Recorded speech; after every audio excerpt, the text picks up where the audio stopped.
Le dynamisme de l'action marocaine dans le domaine du football a été mis en avant lors de la 46e Assemblée générale de la Confédération africaine de football, tenue ce mardi à Addis Abeba.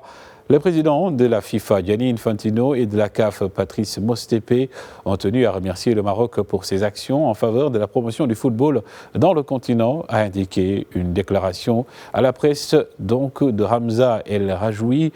premier vice-président de la Fédération royale marocaine de football, que nous écoutons. Alors, le Maroc a participé à la 46e congrès de la Confédération africaine, l'Assemblée générale de la Confédération africaine de football, ici à Addis Abeba en Éthiopie. La présence du Maroc a été, comme d'habitude, assez active,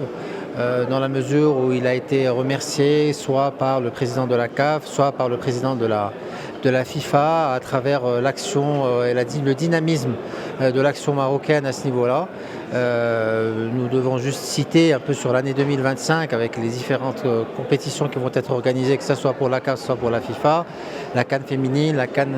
2025 et la CAN des hommes 2025, et également le mondial des U17. Et puis déjà, à partir du mois prochain, en novembre, la Champions League féminine au niveau du Maroc également, dans les villes de Casablanca. Donc, autrement, il y a eu des décisions qui ont été prises dans cette Assemblée générale, qui a débuté premièrement par des réunions au niveau des zones. Nous avons représenté le Maroc dans la zone UNAF, où c'était une discussion relativement intéressante sur la représentation des équipes de jeunes au niveau des compétitions de la CAF, comme à titre de rappel, l'UNAF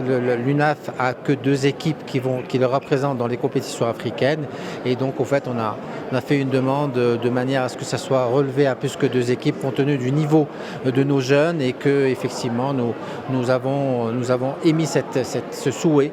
de manière à ce qu'au niveau de la CAF et du comité exécutif, on étudie cette question-là sur le format général que doit revêtir les compétitions des CAN, des moins de 17, des moins de 18, des moins de 20. Autrement, au niveau de l'Assemblée générale en elle-même, quelques décisions ont été prises au-delà de l'approbation du rapport moral et du rapport financier, du rapport du commissaire aux comptes. 2 décisions importantes, celle des zones linguistiques, et puis également celle liée à la limite d'âge pour se présenter au niveau de la présidence de la CAF et d'être membre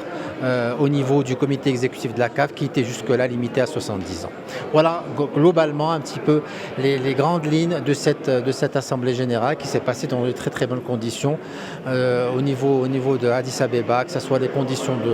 de réception, les conditions logistiques et matérielles avec lesquelles on a travaillé ici.